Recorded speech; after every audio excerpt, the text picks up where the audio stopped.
자, 다시 인사드리겠습니다. 분당 청솔의 전략실장 윤신입니다.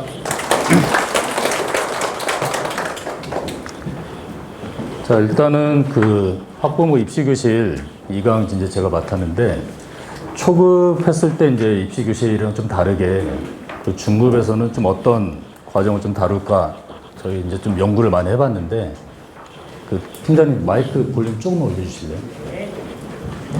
지금 사실 요 수시 관련된 부분은 입시 요강이 아직 발표가 되지 않았습니다. 그 연세대학교 입학처에 제가 이제 주중에 한번 전화를 해보니까, 원래 작년 기준으로 보면은 4월 말 이때쯤 수시 요강이 다 발표가 되는데, 확인을 해보니까 이제 5월 초경에 아마 발표가 될 것이다 라고 지금 나온 상황이라서, 일단 입시교실의 어떤 설명회적으로 대학별 상세 설명회를 드리는 것보다는 전체적인 학교 라인에 봐서 전년도랑 수시에서 좀 어떤 변화가 있는지, 어떤 학생들이 지원을 하고 어떤 결과를 좀 받고 있는지 좀 확인을 하는 그런 시간이 좀 좋을 것 같아서, 제가 맡은 2강은 이렇게 서강대부터 성균관대, 중앙대, 한양대, 이대, 경희대 좀 이렇게 기준으로 좀 분석이랑 안내를 해드리겠습니다. 그 여러분들 받으신 이 입시 리허설 자료는 정말 간단하게 나온 그런 책자이기 때문에, 사실은 요 입시교실 때는 PT로 활용을 하지 않습니다. 요 책자를 가지고 어떤 전형에 대해서 뭐 비율이나 그런 부분을 짚고 넘어가는데, 이렇게 보시기 좀 너무 힘들 것 같고, 좀 부모님들께서도 마스크를 다 쓰고 계시니까 상당히 좀 힘들어 보이시거든요. 그래서 좀 PT로 좀 말은 했으니까 요거는 나중에 기가하시고 좀 보셔도 될 겁니다.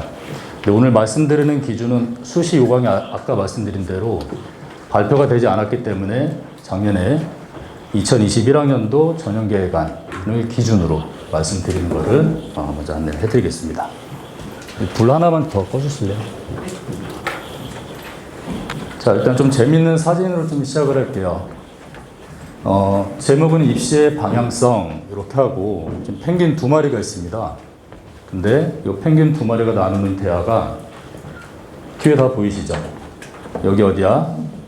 몰라? 난 너 따라왔는데? 나도 너 따라왔는데. 자, 사실 이게 결과론적인 이야기입니다. 그러니까 저는 지금 재수정규반 전략실에 있기 때문에, 보통 고3 재학생들이 요 N수로 넘어오는 과정을 보면은 고3 때 입시의 방향이 없는 상태로 자기가 수시 지원을 했거나 정시에 대한 어떤 방향성이 없기 때문에 사실 좀 재수로 넘어오는 케이스가 상당히 많습니다.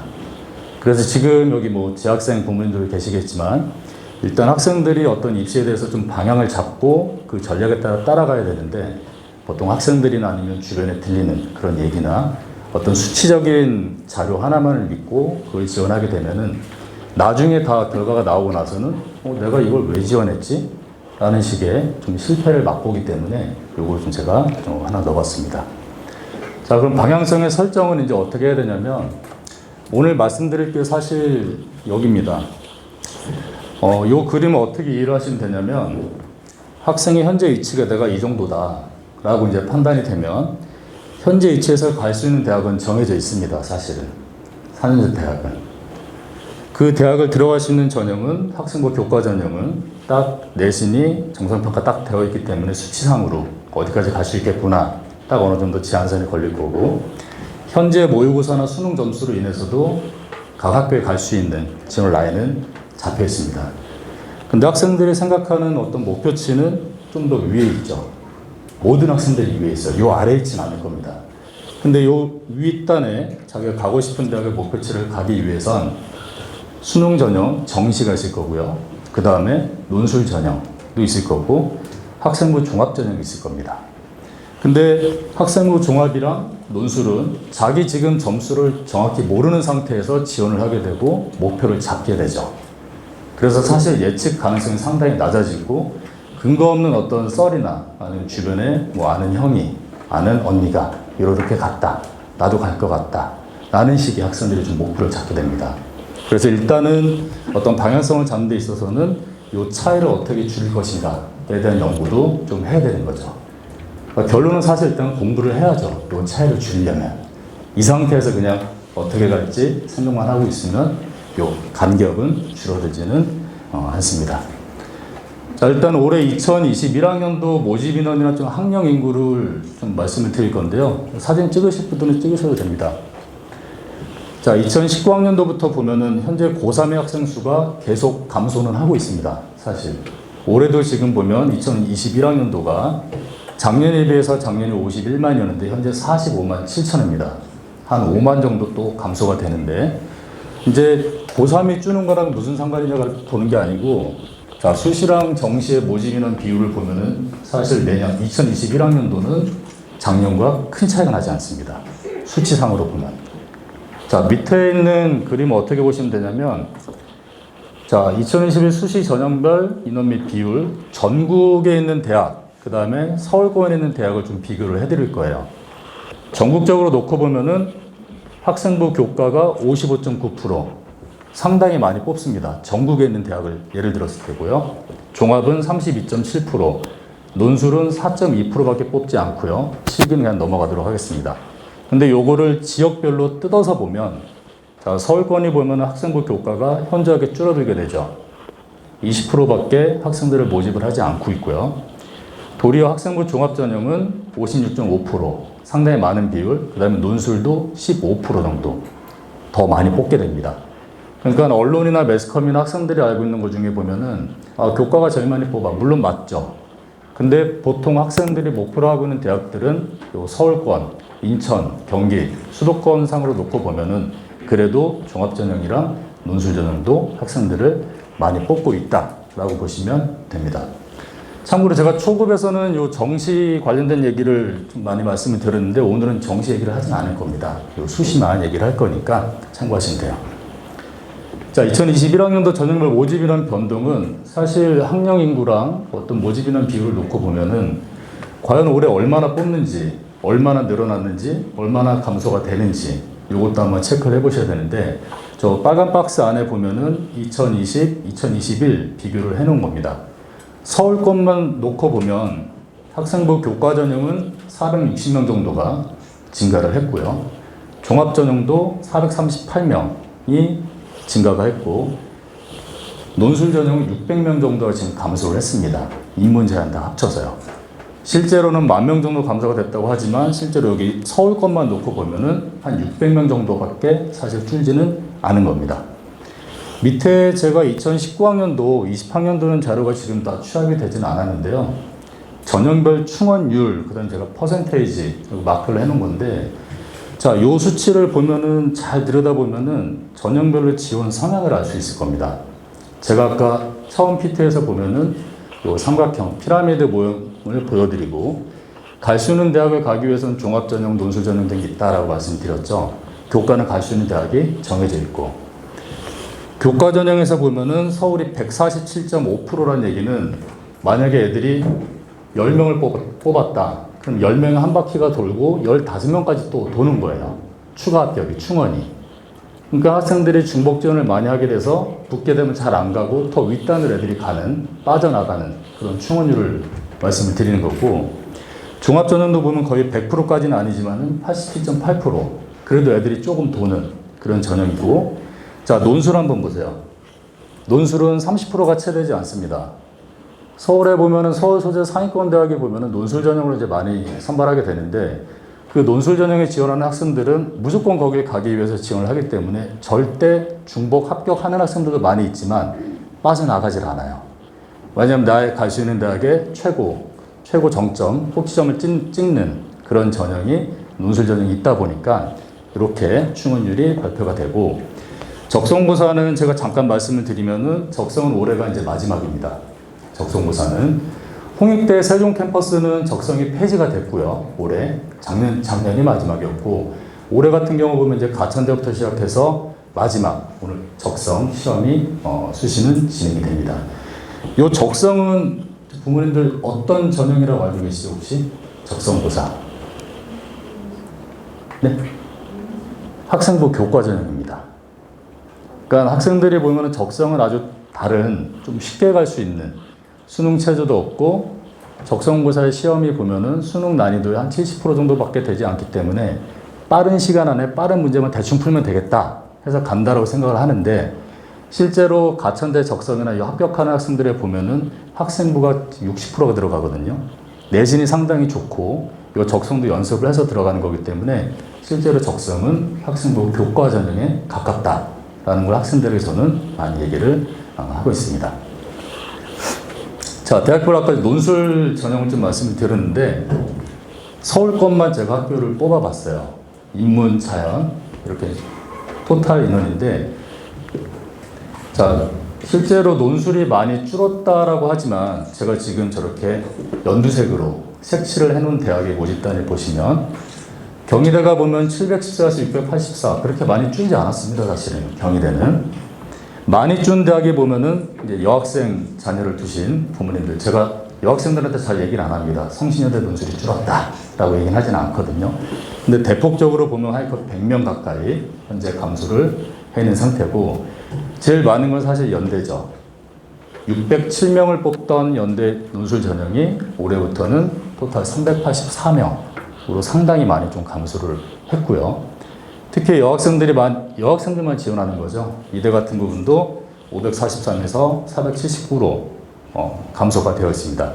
한양대는 주의를 하셔야 되는 부분이 뭐냐면 어떤 입시 밴드나 입시 자료에서 보면은 한양대 모집 인원의 논술 인원의 변동이 잘못 기재가 되어 있습니다. 잘 보시면. 그래서 제가 찾아본 건데 376에서 216으로 줄었다라고 기재가 많이 되어 있더라고요. 실제로 보면. 근데 이제 제가 괄호 쳐놓은 거는 사실 한양대 서울캠에서 보면은 376에서 3명밖에 줄질 않았고요. 387에서 216으로 줄은 건 한양대 에리카 캠퍼스입니다. 안산에는 에리카 캠이 논술이 확 줄어 있는 거고 서울에 있는 한양대는 실제로 한 3명 정도밖에 차이가 나지 않습니다. 그래서 전체적으로 33개 대학에서 약 한 1000명 정도 지금 감소를 했는데 실제로 좀 많이 감소가 된 대학들은 저 정도라고 생각하시면 되겠고 학생부 반영 비율은 그 홍익대가 올해 좀 바꿨습니다. 작년까지는 학생부가 40%, 논술이 60. 다른 학교들도 학생부가 30, 40 들어가지만 사실 거기에 영향력은 미미합니다. 근데 홍대는 특이하게 등급 간의 감점폭이 상당히 큰 대학이에요. 또 수능 전에 보는 대학이고 수능 최저가 있는 대학인데 그러니까 학생부가 좋지 않으면 홍대 논술을 쓰는 건 상당히 위험한 거죠. 근데 작년 학생들은 홍대 논술을 많이 썼더라고요. 내신이 안 좋은 상태에서. 근데 올해는 홍대에서 학생부 40을 반영하던 거를 학생부를 10%로 대폭 줄였습니다. 대신에 논술을 90으로 올렸어요. 그렇게 되면은 학생부에 대한 어떤 영향력보다는 논술에 대한 변별력이 상당히 강해지는 그런 대학으로 올해는 아마 예상을 할 수가 있고요. 적성고사 전형은 제가 아까 말씀드린 대로 2021학년도가 마지막이고 홍대, 세종은 올해부터 폐지가 된 대학입니다. 자, 학교별로 설명드리기 전에 어떤 학생부 교과랑 종합이랑 논술 전형을 좀 제가 중심으로 이제 말씀을 드릴 건데 물론 다 아시겠지만 좀 쉽게 제가 표현을 해본 그런 PPT 자료입니다. 자, 일단 학생부 교과는 아까 말씀드린 대로 교과 성적만으로 평가를 하는 전형이죠. 그 다음에 최저학력 기준이 있는 학교들도 있고 없는 학교들도 있으며 또 면접이 있는지 없는지가 상당히 좀 중요합니다. 이따가 제가 학교별로 말씀을 드릴 때 설명을 드릴 거고요. 합불 예측이란 추가 합격 가능성이 확인이 상당히 용이합니다. 왜냐하면 그 데이터가 그대로 줄 세워서 학생부의 어떤 내신 가지고 뭐 1.8까지 뭐 2.2까지 추합이 됐다. 그런 자료가 바로 수치로 나오기 때문에 이렇게 되고 사실 최상위권 대학보다는 좀 중하위권 제가 중하위권으로 표현을 한 게 맞는지 모르겠지만 최상위권보다는 중하위권의 선발 비중이 상당히 높은 그런 전형이라고 보시면 되겠고 학생부 종합전형은 아시다시피 교과, 비교과, 그 다음에 자소서, 면접 등이 진행이 되고 저 정성평가 예측 가능성이 다소 낮다라는 게 상당히 좀 부모님들께서 아니면 학생들이 예측하기 힘든 거죠. 대학별로 내신을 어느 정도 발표하긴 했지만 이 교과 성적만을 가지고 어떤 서류에 대한 점수를 추정하는 건 상당히 좀 무리가 있기 때문에 사실 좀 예측 가능성이 다소 낮은 전형이라고 보시면 되겠고 서류 평가에서 보면은 동기 과정 결과에 대해서 상당히 중요시하게 보는 전형입니다. 자, 종합 전형 아까 서울에서도 말씀드렸지만은 상위권의 선발 비중이 높은 대학이에요. 특히 서울권에서 그런 전형이고, 자, 논술 전형은 보면은 논술 성적이 이제 절대적입니다. 이따가 제가 이제 학생부 교과랑 논술 시험 볼 때 어떤 영향력에 대해서 말씀을 드릴 건데, 논술 전형을 보는 대학들의 학생부의 교과 점수는 사실 거의 없다고 보셔도 돼요. 논술에서 동점자가 나왔을 때 어떤 처리하는 그런 용도로 많이 활용을 하고, 그렇다고 내신이 뭐 7, 8, 9가 쓰진 않잖아요, 사실은. 물론 있을 수는 있겠지만 거의 대부분 애들이 1, 2등급 때 애들은 학생부 교과나 종합으로 빠지고 논술 전형 거의 3, 4, 5대에서 애들이 많이 지원하기 때문에 실제로 감점폭은 그렇게 높진 않습니다. 경쟁률이 상당히 높습니다, 논술은. 그 다음에 합격률이랑 추가 합격도 낮아요. 추가 합격이 낮다는 건 아까 제가 말씀드린 요 충원율, 많이 애들이 돌지 않는 거죠. 2개, 3개씩 붙는 경우도 물론 발생을 하지만 보통 1개 대학의 논술 전형은 많이 붙게 됩니다. 수능 최저학력 기준의 충족 여부는 말씀드릴 건데, 논술 전형에서 보면은 수능 최저가 있는 대학이랑 없는 대학의 차이는 어마어마합니다. 이따가 수능 최저 통과율을 말씀을 드릴 건데, 뭐 2합 5다 하면은 2합 5를 맞출 애들이 상당히 많을 것 같죠, 논술에 지원한 애들이. 경희대 같은 경우는 50%가 채 안 됩니다. 그럼 그 50%는 논술 원서를 쓰고 아무리 논술을 대비해봤자 수능 최저가 되지 않기 때문에 실제 시험 보러 못 오죠. 그렇게 되면 실질 경쟁률은 반 이하로 떨어지게 됩니다.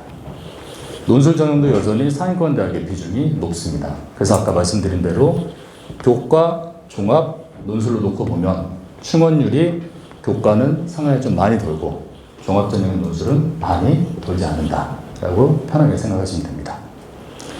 자, 밑에 학생 하나 예를 들어볼게요. 예시인데요. 어떤 주력 전형을 본인이 선택 후에 어떤 예시를 한번 잡아본 건데, 자, 이 학생 A라는 학생으로 제가 한번 해볼게요. 모든 게 나타나진 않지만 인문 계열의 학생이고 주요 교과의 내신이 2.6대라고 어느 정도 선을 잡아놓고요. 비교과는 제가 다 말씀드릴 수는 없지만 비교과가 그 교과 내신에 비해서 상대적으로 우수한 학생이라고 좀 단정을 지어보겠습니다. 자, 모의고사의 전공 모의고사를 보게 되면은 상위 누적 한 10% 정도면 인문계산 가천대 정도 쓰는 점수가 나온다고 생각하시면 되는데, 자, 이 학생이 수시를 지원할 때 보면은 희망, 기준, 보험하고 물음표를 이렇게 지금 해놨어요. 자, 기준으로 보면은 사실 국민대랑 단국대에서 보면은 수능으로 정시에서 한번 마지막까지 좀 점수를 올려서 써볼 수 있는 그런 방향성을 잡을 수가 있고, 자, 수시에서 보면은 홍대 학생부 교과가 있는데 수능 최저가 있기 때문에 수능 최저를 좀 맞추면 어느 정도 내가 도전해 볼 수 있다라고 기준점을 잡아놓은 상태에서, 자, 희망하는 대학의 리스트를 보세요. 중앙대, 경희대, 건국대, 종합을 준비를 하는 학생이 되는 겁니다.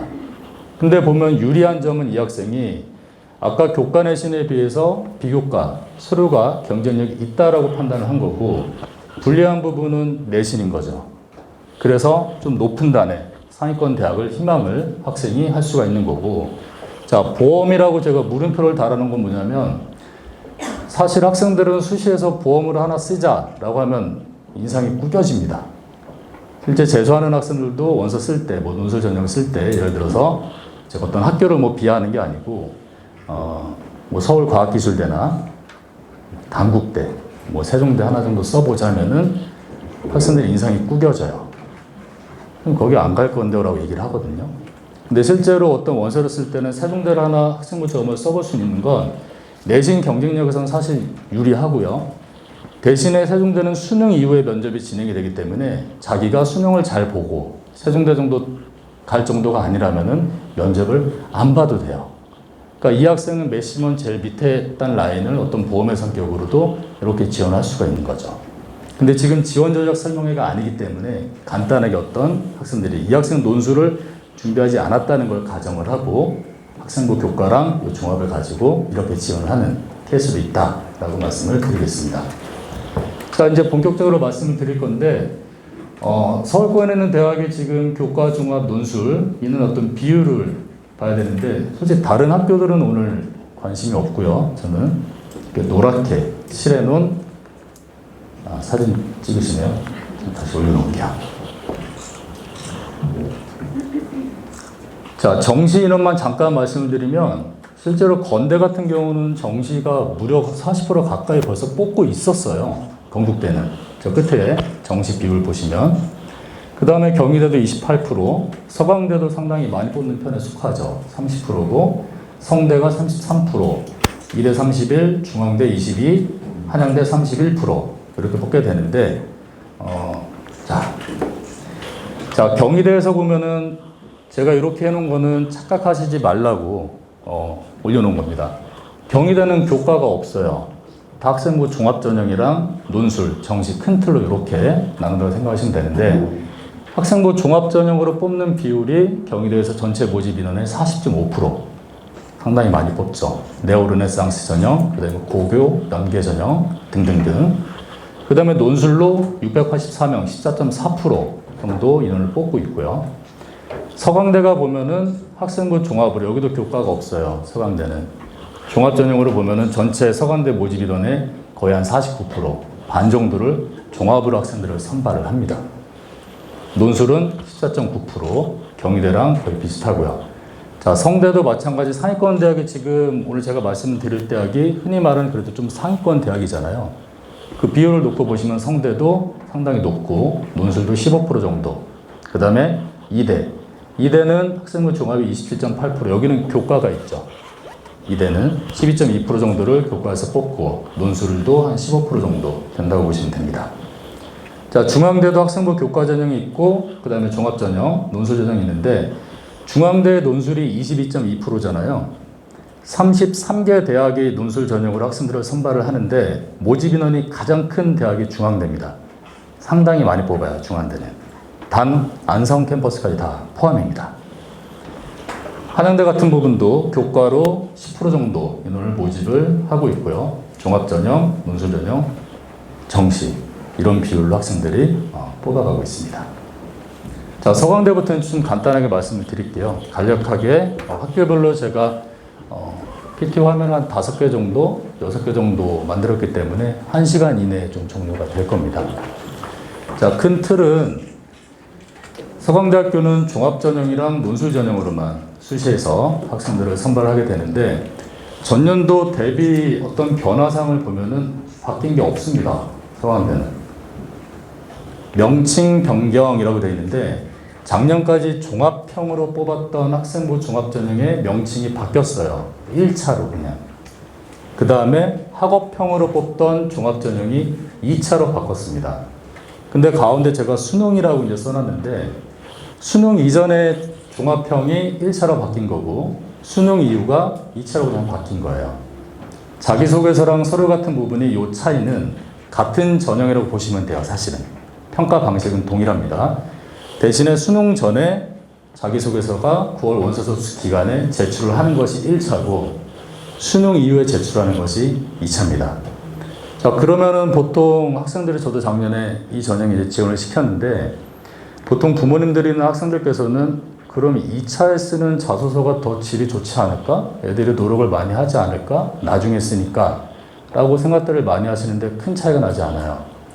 사실 서강대에서 학업형 2차를 쓰는 학생들은 수능 이전에 자소서가 다 완료가 되어 있죠. 왜냐하면 이 학교만 쓰질 않기 때문에 다른 종합전형도 다 쓰기 때문에 그 완결성은 거의 차이가 없다고 보시면 됩니다. 흔히 잘못 알고 있는 그런 소문이라고 생각하시면 되겠고 수시에서 보면 전 전형 간의 다른 학교도 마찬가지죠. 추천서 제출이 다 폐지가 되었습니다. 작년까지 선택으로 제출 서류를 내라 마라. 그럼 이걸 내야 돼 말아야 돼 고민했었는데 다 폐지가 됐다고 보시면 되겠고 자, 모집 인원의 변화는 서강대만을 놓고 보면은 그 1차 과거 종합형의 전형은 11명 정도가 늘었고요. 학업형은 9명밖에 줄지 않았고 논술은 큰 차이가 나지는 않습니다. 저 밑에 SW 우수자, 소프트웨어 이제 우수자라고 이제 넣어놨는데 저 소프트웨어 우수자는 특기자 전형이 아닙니다. 종합 전형이에요.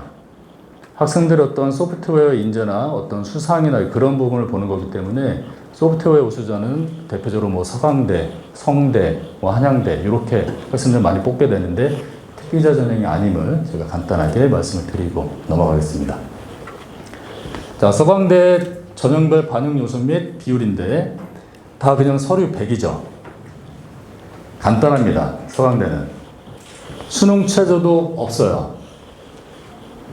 논술 전형에서는 보면은 학생부 교과가 10, 그 다음에 비교과 10, 그 다음에 논술이 80%의 비율이 들어가지만 실제로 학생부의 교과, 비교과의 차이는 거의 없다고 보시면 됩니다. 근데 이제 수능 최저가 이제 존재하는 그런 대학인데, 논술 전형 교과에서 보면은 뭐 전과목, 국어, 수학, 영어, 사회, 과학, 교과 관련 과목이 들어가고, 비교과는 보통 논술 전형에서 비교과가 들어간다고 하면은 출결, 봉사활동 저 정도 거의 만점 수준입니다. 그래서 그렇게 영향력이 크게 있는 전형이 아니기 때문에 넘어가시면 되겠고, 자 그러면 내가 비교 내신이 적용이 되는 거는 사실 서강대 논술은 재수생들이 쓰게 되면 다 비교 내신이 적용이 돼요. 고3들은 현재 내신이 적용이 되고, 근데 비교 내신을 어떻게 반영하느냐, 논술 성적을 가지고 내신을 따져줍니다. 보통 검정고시 출신 학생들이 정시에서 수능 보고 나서 어떤 학생부가 적어도 10% 정도 들어가는 대학이 있을 땐 난 내신 없는데 어떡하지? 라고 이제 많이 생각들 하시는데, 그거는 수능 성적을 가지고 내신이 적용이 되고, 논술에서 진행된 어떤 검고 출신의 어떤 내신은 논술 성적에 따른 비교 내신으로 적용이 되는 거죠. 그래서 실제로 논술을 정말 잘 쓰는 어떤 검정고시 출신 학생이 있었는데, 그 학생은 학생부를 많이 반영하는, 높게 반영하는 학교를 지원을 시키게 되면은 학생부의 강점, 내신도 잘 받을 수가 있기 때문에 상당히 지원하는데 우위를 보이는 경우도 발생을 합니다. 서강대에서 보면은 학생부 종합전형 어떻게 평가를 하는지 그 자료를 좀 올려놓은 건데요. 학업 역량이랑 성장 가능성, 개인의 차별적 특성, 이 큰 세 가지의 틀로 보통 학생들을 평가를 하게 됩니다. 자, 근데 잘 보시면 학업 역량에 제가 이제 별표를 쳐놨는데, 학업 역량에 보시면 교과 성취도, 수강 인원, 이수 과목, 서강대에서 수학과 능력을 갖췄는가를 교과 영역으로 살펴봄. 그래서 거기에는 교과학습 관련 세특, 교과서는 학습 내용 및 태도가 들어간다라고 평가 과정이 들어가 있습니다. 모든 학교의 종합전형은 그 학교에서 어떤 학생을 선발할지에 대한 평가 요소가 딱 잡혀 있어요. 근데 학생들이 보면은 자기가 가고 싶은 학교를 그냥 지원하는 경우가 상당히 많은데, 이런 평가 요소나 중점 사항을 보면 학생들이 나는 어느 쪽으로 지원하는 게 조금 더 유리하겠다, 이런 쪽을 지원하면 좀 불리하겠다 라고 판단할 수가 있게 되는 거죠.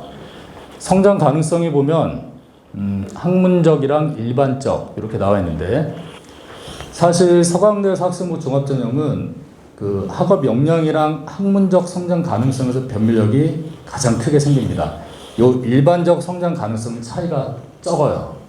왜 적냐면 학생부에서 저걸 보는 거죠. 출결이랑 행동 특성 및 종합 의견을 보기 때문에 출결에서 변별력이 갈리진 않다는 거죠.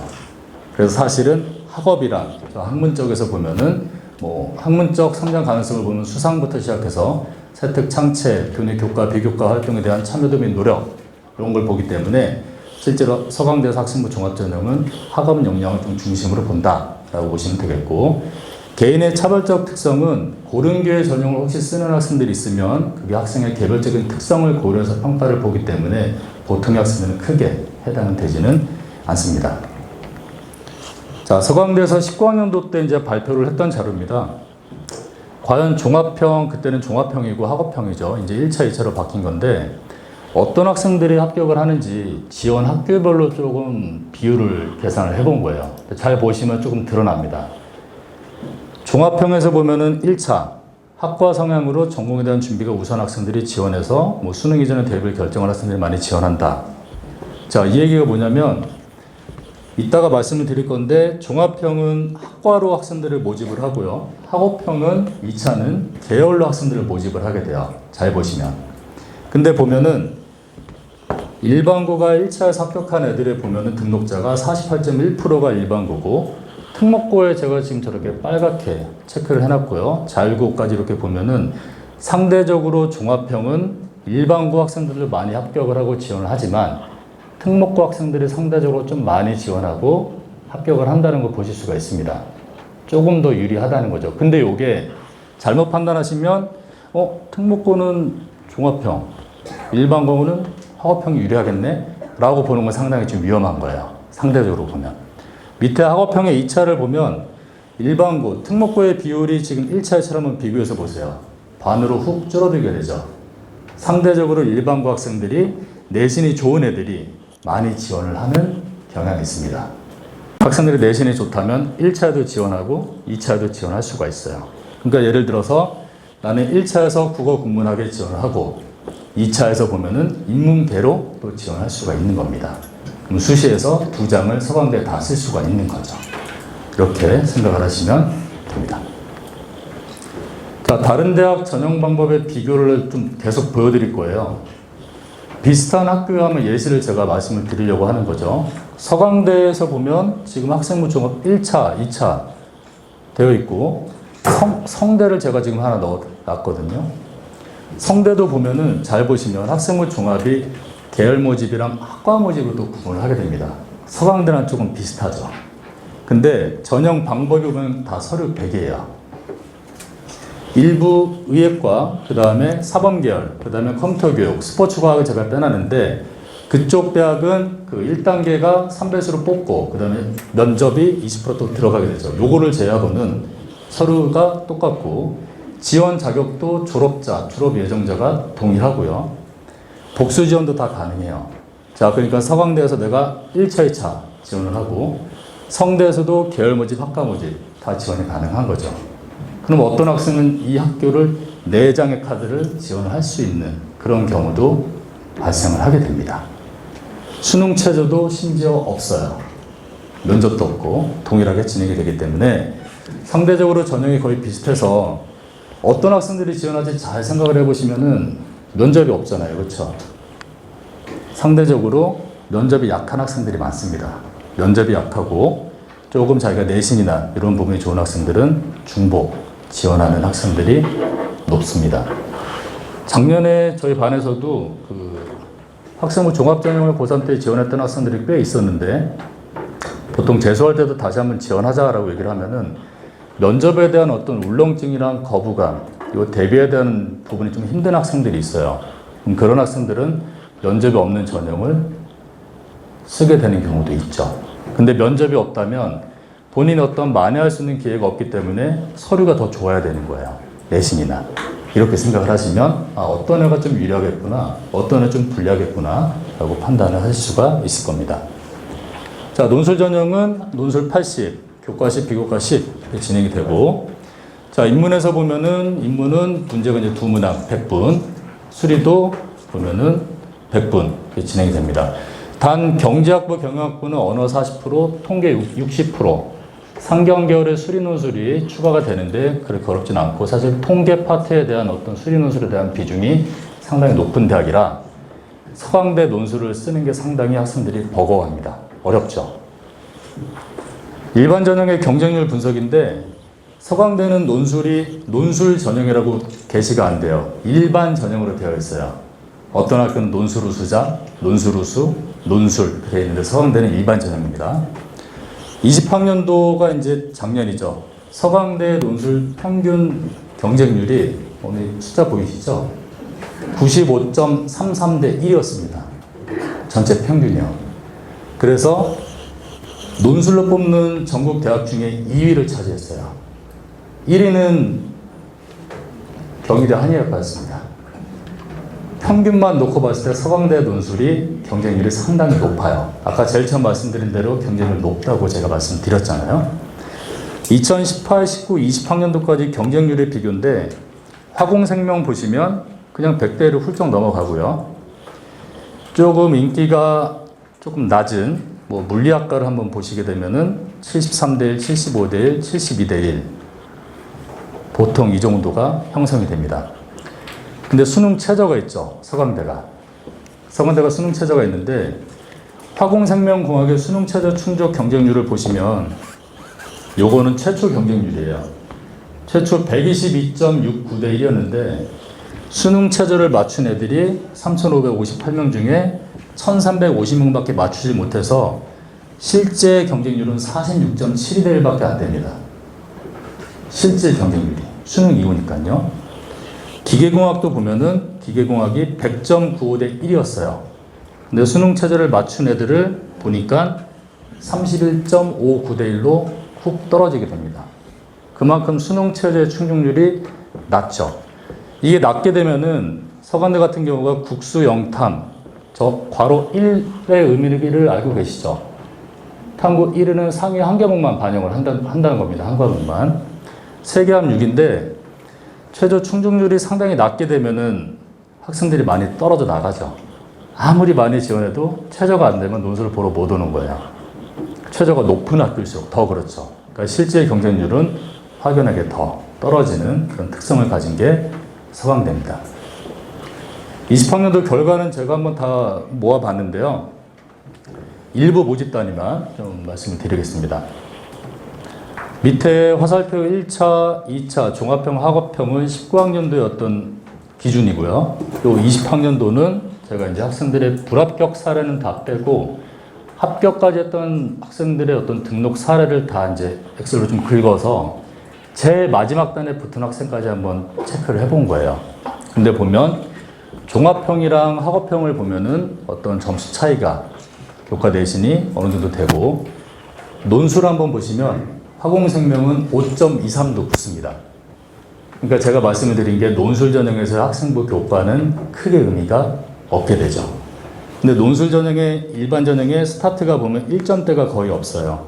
보통 보면 영미문학에도 3.6, 3.8 정도 애들이 학생들의 합격을 좀 주로 이루게 됩니다. 그래서 내신이 안 좋아서 논술을 안 한다. 이런 거는 좀 잘못된 거라고 보시면 되겠습니다. 자, 다음은 성대인데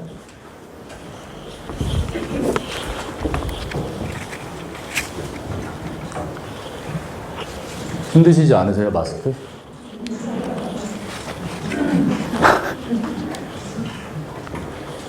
자, 성대는 종합전형, 논술전형으로 학생들을 모집을 하게 되고요. 자, 성대는 좀 관심이 많죠. 올해 정시에서 군을 이동을 한 대학입니다. 근데 정시 얘기는 지금 말씀을 드릴 건 아니기 때문에 그거는 정시는 제가 이제 패스를 하게 되고, 자, 수시에서 전 전형의 전년도와 동일하게 어떤 기조가 유지가 되고요. 대신 인문자연 통합학과인 글로벌 융합학부가 신설이 되었습니다, 올해. 근데 그 모집 단위가 학생부 종합 계열 모집으로 50명만 선발을 하게 됩니다. 근데 그 글로벌 융합학부에 보면은 세부 전공을 보면은 데이터 사이언스, 그 다음에 인포메틱스, 컬처 앤 테크놀로지. 그래서 요 세 개의 모집 단위. 저 데이터 사이언스는 작년에 한양대에도 이제 새로 신설된 학과였는데 이따 한양대 할 때 제가 좀 말씀을 드리도록 그렇게 하겠습니다. 자, 모집 인원의 변화는 학생부 종합 계열 모집에서 글로벌 융합 학부가 50명이 들어오면서 57명이 늘었습니다. 근데 다른 모집단은 크게 변동은 없는 거예요. 따져보니까 저희는 좀 늘어난 거고, 대신에 학생부 종합에서 학과 모집에서 보면은 60명 정도 모집 인원이 감소가 되었고요. 논술은 그대로 유지가 됩니다. 자, 반영 요소 아까 서강대란 잠깐 봤기 때문에 이건 빠르게 넘어가도 괜찮을 것 같습니다. 다 서류 100으로 학생부 종합전형은 계열 모집, 학과 모집 진행이 되고, 논술 위주는 학생부가 40, 논술이 60이지만 저 학생부 40에서도 보면은 교과 30, 비교과 10으로 되어 있거든요. 자, 성대 논술의 교과 등급의 감점표입니다. 1등급일 때는 배점이 30점이고요. 이게 정말 30%가 제대로 반영을 할 거면 9등급이 0점을 줘야 되거든요. 내신에. 근데 내신의 9등급을 보시면 20점을 주고 시작을 합니다. 1등급부터 5등급까지의 점수의 감점폭을 보면은 0.1 차이예요. 그러니까 거의 영향력이 없다고 보시면 되죠. 실질 영향력이 보면은 채 2%가 안 되는 그런 겁니다. 논술 성적이 절대적으로 상당히 중요한 거고, 수능 최저가 중요하다고 보시면 돼요. 다른 대학들도 거의 동일하다고 보시면 됩니다. 학생부 종합전형 평가 방법은, 자, 성대도 보면은 아까 서강대랑 제가 비슷하게 말씀을 드린 게, 큰 틀로 보면 학업 역량, 개인 역량, 잠재 역량, 큰 세 가지 틀로 학생들을 평가를 한다고 나와 있지만, 실제로 학업 역량에서 변별력이 상당히 크게 나타납니다. 성대는. 특히 최근 2학년 2학기, 3학년 1학기의 최근 그 자료를 상당히 중요시하게 많이 보는 대학이고, 학업 역량에 들어가 보면은 교과 성적, 선택교과 이수, 학력별 성적 추이, 학업 관련 탐구, 프로그램, 교과 관련 수상 딱 보기 때문에 실제로 변별이 많이 나는 파트가 학업 역량이고요. 학업 역량이 우수한데 개인 역량이랑 잠재 역량이 부족해도 실제 합격이 좀 가능하고요. 반대로 학생들이 많이 생각하죠. 나는 학업 역량이 조금 딸려 부족한데 난 비교과가 상당히 좋아. 지원하면 합격에 좀 어려움이 나타나는 대학이 성대 종합이에요. 그래서 인기학과랑 비인기학과의 서류평가 결과가 크게 차이가 나는 대학 중에 하나입니다. 여기서 말하는 인기학과랑 비인기학과는 학생들도 다 알고 있고요. 부모님들께서도 어느 정도 아실 거라고 생각을 합니다. 자, 아까 서강대랑 동일하게 계열 모집이나 학과 모집 중복 지원이 가능하고요. 실질적으로 2회 다 지원이 가능하고 평가 방법은 서강대와 동일하게 요 성대도 동일합니다. 평가 방법은. 대신에 어떤 계열이랑 학과에 대한 그런 차이라서 실제 국어 공문을 전공을 희망하는 학생들이 성대 종합을 2개를 만약에 지원하게 된다면 학과 모집으로 전공 예약으로 하나 지원할 수가 있고요. 계열 모집으로는 인문과학 계열로 지원을 하면은 가능합니다. 그래서 이런 차이가 서강대랑 좀 비슷하다. 서강대도 학업을 좀 많이 본다고 했는데 성대도 이런 계열을 보이고 있구나 라고 보시면 학생들 좀 겹치는 그런 게 좀 많이 발생한다고 보시면 됩니다. 계열 모집도 여기가 보면 일반고, 학과 모집은 외고랑 국제고 학생들 좀 많이 지원하고요. N수생은 지원하지 않습니다. 거의. 지원자가 상당히 적고 성대를 N수생들이 좀 목표로 할 때는 논술이랑 정시 위주로 많이 지원하게 돼요. 왜냐하면 고3 때 한 번씩 써봤거든요. 안 돼, 나는. 그래서 바로 다시 또 쓰지는 않습니다. 그래서 계열 모집은 일반고, 학과 모집은 외고, 국제고가 좀 많이 지원한다. 서강대랑 좀 비슷한 게 보이시죠? 1차, 2차. 아까 일반고는 특목고 관련된 부분. 그게 왜 계열이고 학과가 유리한지는 아까 말씀드렸듯이 참고를 하시면 되겠습니다. 등록자 이제 성적 분포인데요. 성대가 보면, 자, 학과 모집, 계열 모집을 보면 저 노랗게 음영을 처리를 해놓은 게 좀 상대적으로 많은 비율을 좀 차지하고 있는 성적대입니다. 보통 성대 학과 모집으로 전공 예약, 입문을 놓고 보게 되면 한 28.1% 정도가 3등급 안에 존재를 하게 되고요. 경영이랑 글로벌 들어가는 학과의 모집 단위는 상당히 높죠. 1등급 쪽으로 쭉 치우쳐져 있고 그 다음에 학과 모집, 계열 모집에서 자연계, 공학 계열도 놓고 보면은 거의 1, 2등급 앞쪽으로 나와 있죠. 그러니까 이게 어찌 보면은 인기학과의 비인기학과의 차이라고 보셔도 됩니다. 사실은. 인기학과 같은 경우도 학생들이 아까 학과 모집, 계열 모집 이렇게 진행이 되지만 실제로 4등급 이하가 붙는 경우도 있어요. 근데 상대적인 비율을 놓고 보면은 1.5에서 이 안에 있는 애들이 거의 이쪽을 많이 지원하는구나. 그럼 서강대도 약간 좀 비슷하다고 보시면 된다고 생각하시면 될 겁니다.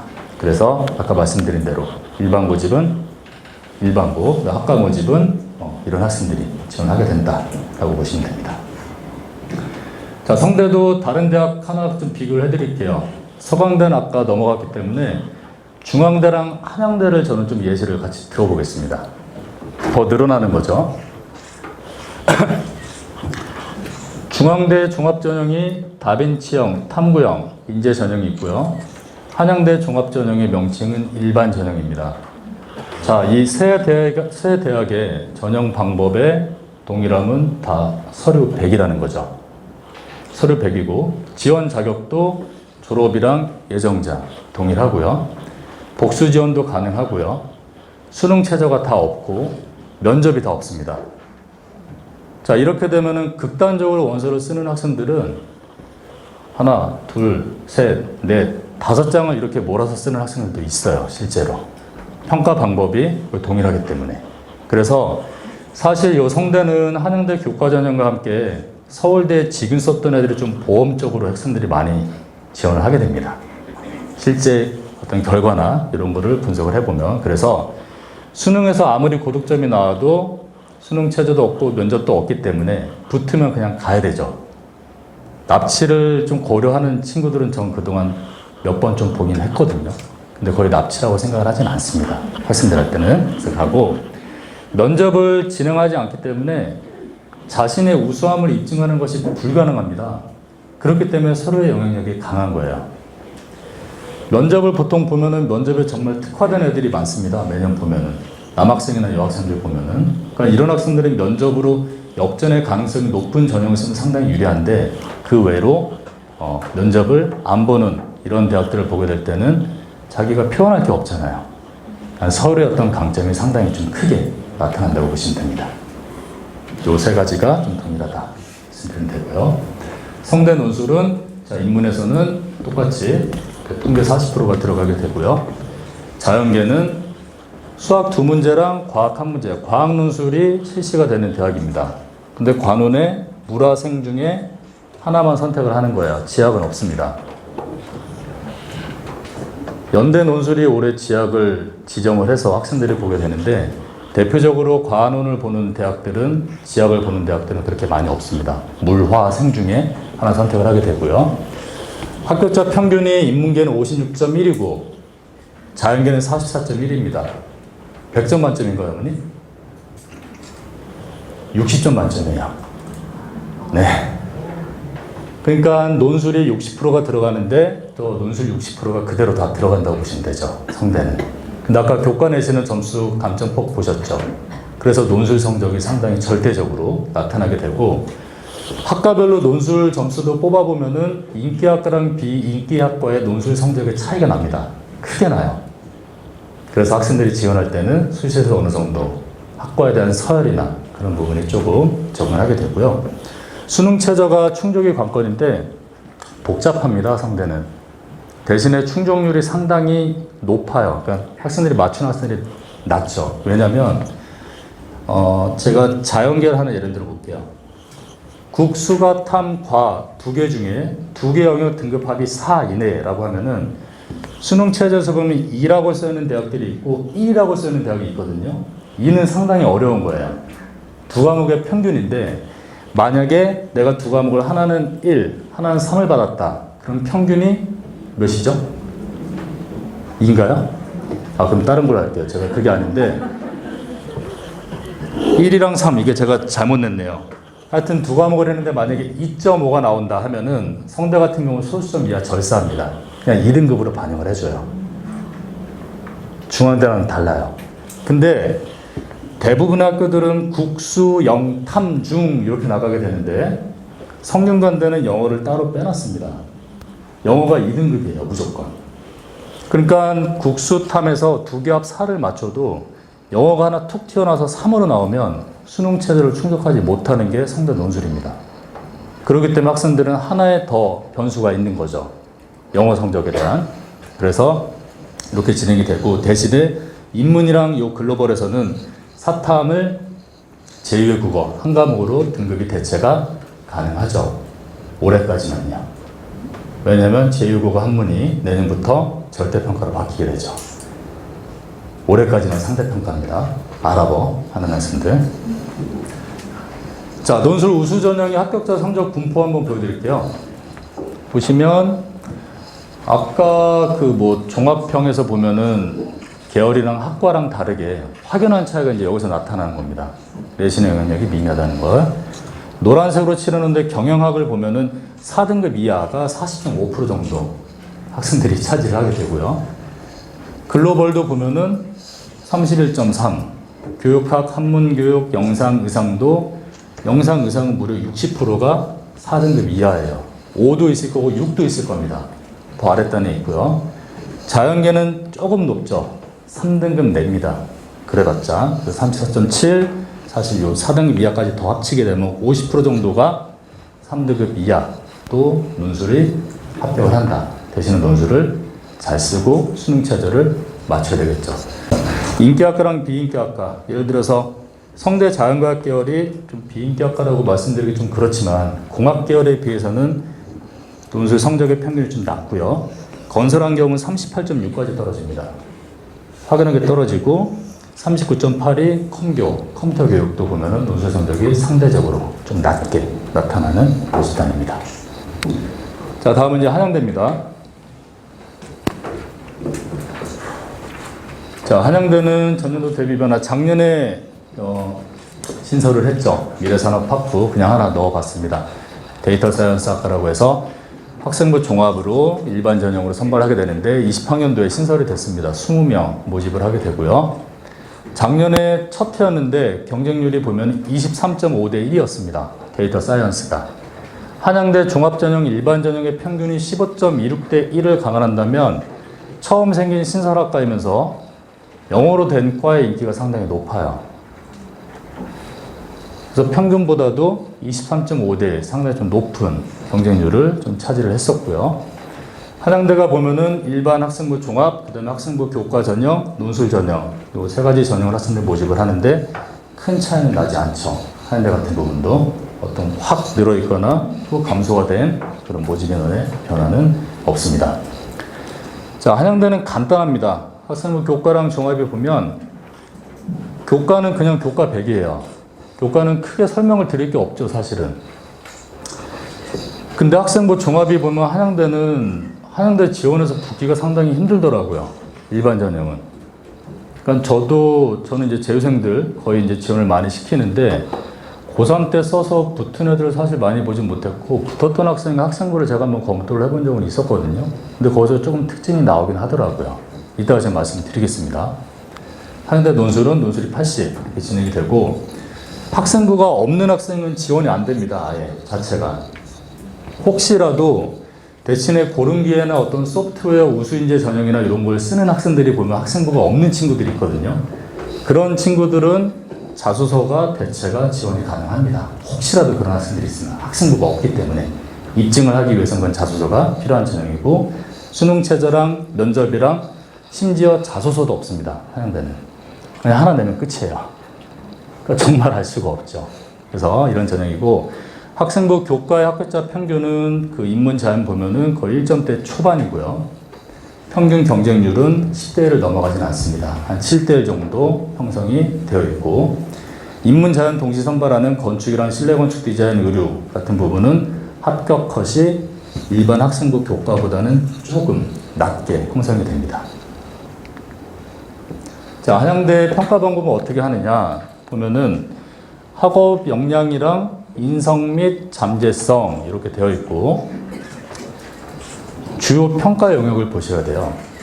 한양대에서는 아예 딱 4가지를 본다고 발표를 합니다. 학생부 종합 일반을 수상 경력, 창의적 체험 활동, 세부 능력 및 특기상, 행동 특성 및 종합 의견을 중심으로 종합 성취도 평가를 한다고 얘기를 하는데 학생부에 드러난 학업 관련 기록을 통해서 종합적으로 성취를 평가를 한다고 발표를 합니다. 그게 이 4가지로 보시면 돼요, 사실은. 근데 기본적으로 4개 역량을 다 골고루 갖춘 비판적 사고부터 해서 소통, 협업 골고루 갖춘 학생들을 뽑는다고 하는데 4개 영역 중점으로 보지만 독서는 그냥 참고만 한다고 합니다. 독서 활동은. 그리고 수상이 없으면 합격이 어렵습니다. 한양대는. 저번에 예전에 이제 한양대 붙은 학생부를 검토할 때 보니까 수상이 상당히 많았거든요. 왜냐하면 수상 경력을 본다고 나와 있어요. 그걸 통해서 어떤 성취를 보겠다는 거죠, 한양대는. 그리고 학생부 분량을 좀 많이 보는 것 같아요. 실제로 학생들이 보면 저게 많이 나와 있을 거면은 분량이 좀 늘어나야 되는 그런 부분이 있기 때문에 어떤 면접이랑 수능 체제가 없어서 지원동이나 준비 과정을 설명을 할 수가 없는 거죠. 그게 학생부에 다 들어가 있고 그 중에 이 4개를 조금 중점적으로 본다는 겁니다. 1, 2등급 때에서 가장 많은 등록자가 좀 나오게 되고요.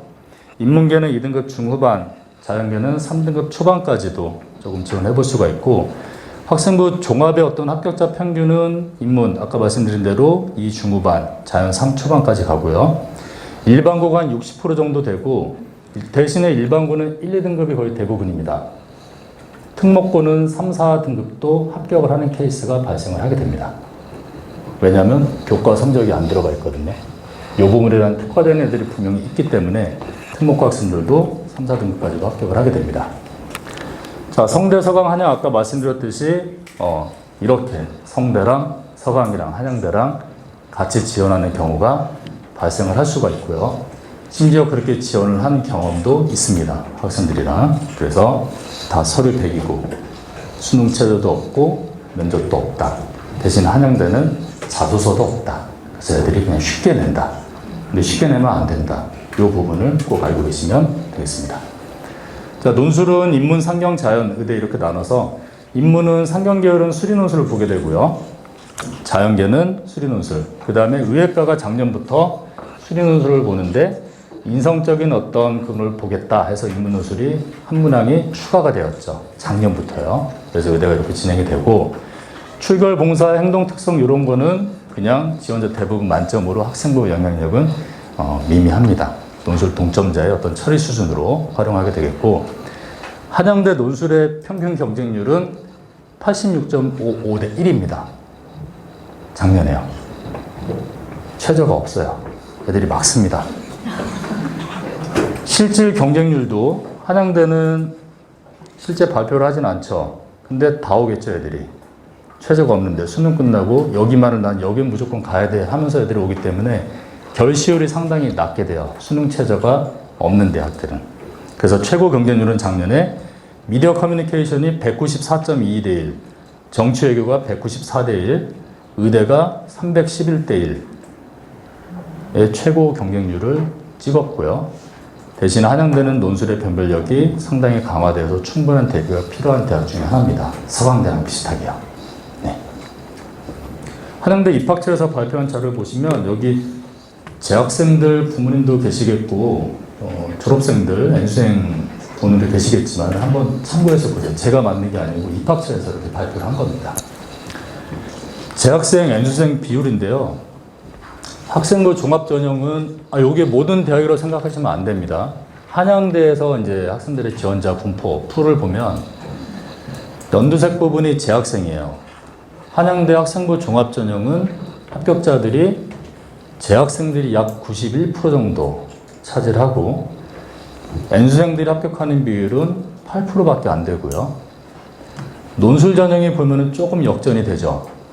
논술은 N수생이 57.2%, 물론 재학생도 40% 정도 차지하지만 조금 많아지고, 자, 정시에서 보면은 뭐 어쩔 수 없죠. 재학생들보다는 졸업생들이, 아까 성대도 약간 비슷하다고 보시면 돼요. 정시에 좀 유리하고, 수도권이랑 비수도권 비율도 발표를 하게 되면은 수도권이랑 비수도권 학생부 종합은 큰 차이가 나진 않습니다. 지방 학생들도 많이 온다는 거죠. 많이 뽑고요. 그 다음에 논술에서 보면은 논술은 수도권 학생들이 거의 81% 정도 차지하게 돼요. 논술 정도 들어가는 거. 그 다음에 정시에서도 보면은 수도권 학생들이 약 70% 정도 한양대는 차지를 하고 있다. 그럼 우리 애는 유리하다. 우리 애는 지금 재수하고 있으니까 불리하다. 이렇게 보지 마시고 분명히 저 퍼센트 안에도 들어가는 학생들이 있다는 거. 상대적인 비율을 참고하시면 되겠습니다. 자, 다음은 중앙대입니다. 학교가 3개 남았죠. 중앙대랑 이대랑 경희대요. 자, 조금만 힘내서 해보겠습니다. 전년도 대비 변화는 큰 변동사항은 없습니다. 전년도에 다 면접이 폐지가 되었고요.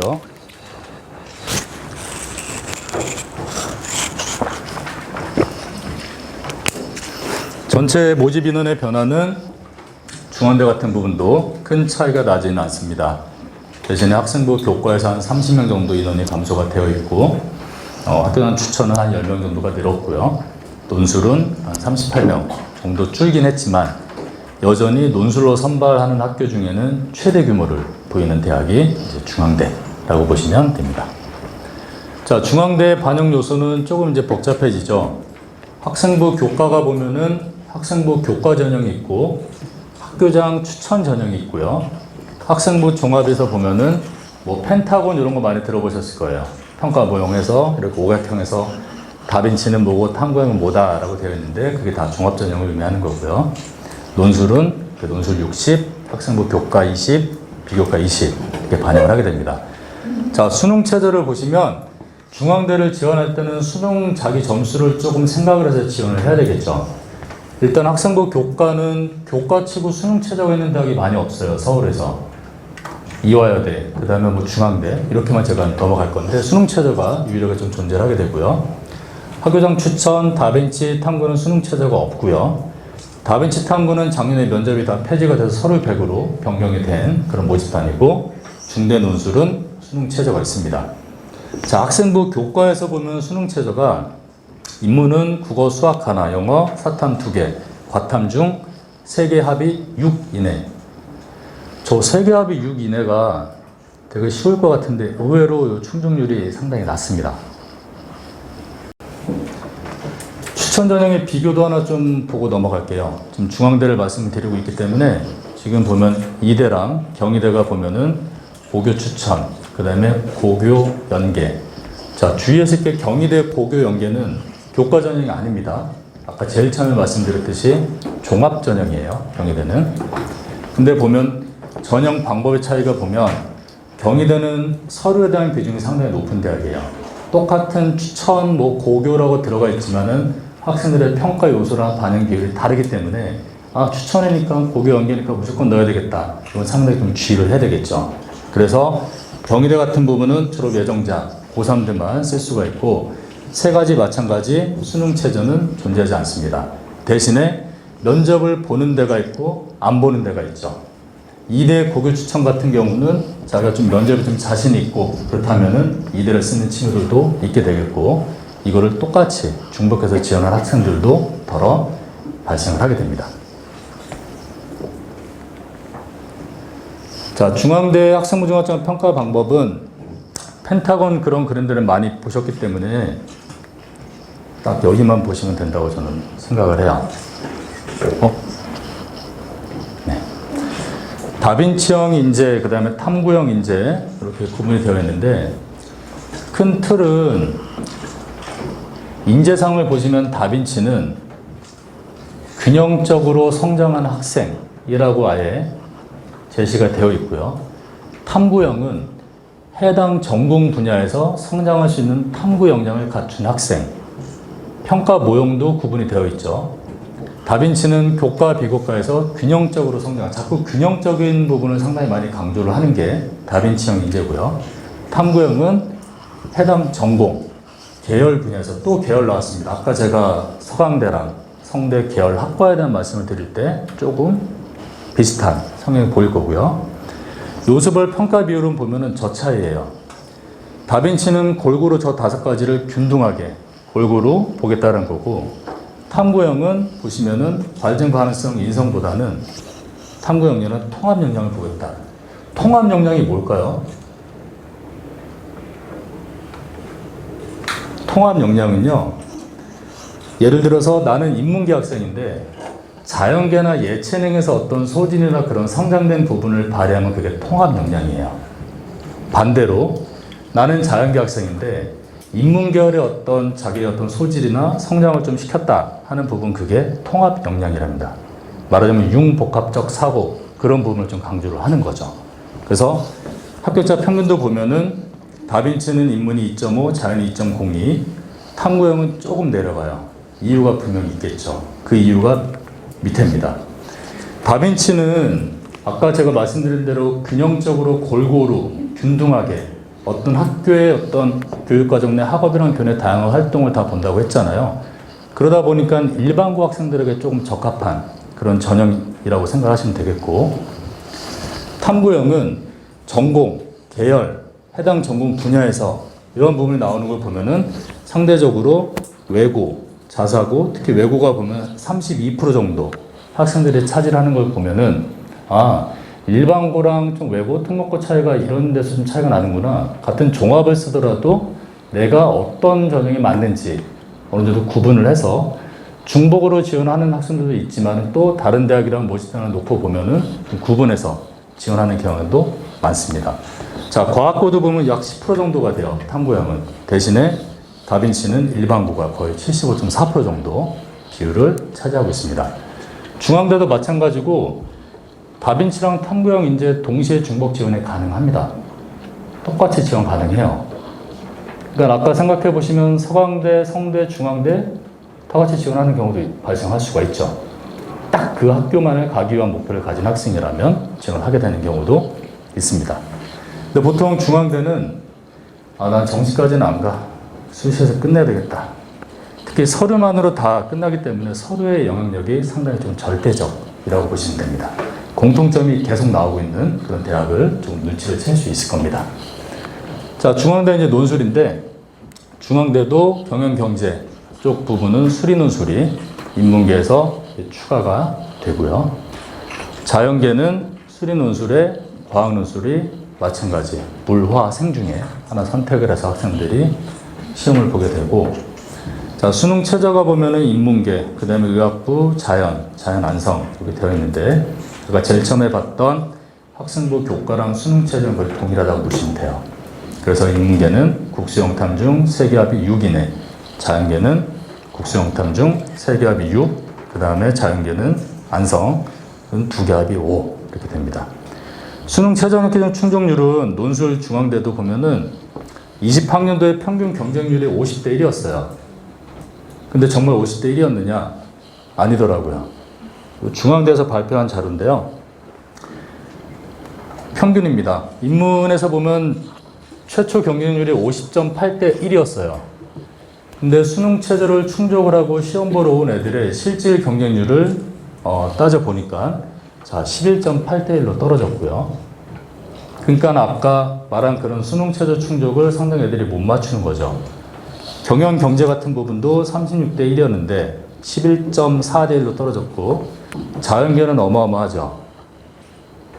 52.8대 1이었는데 9.61대 10대 1 이하로 실질 경쟁률이 떨어집니다.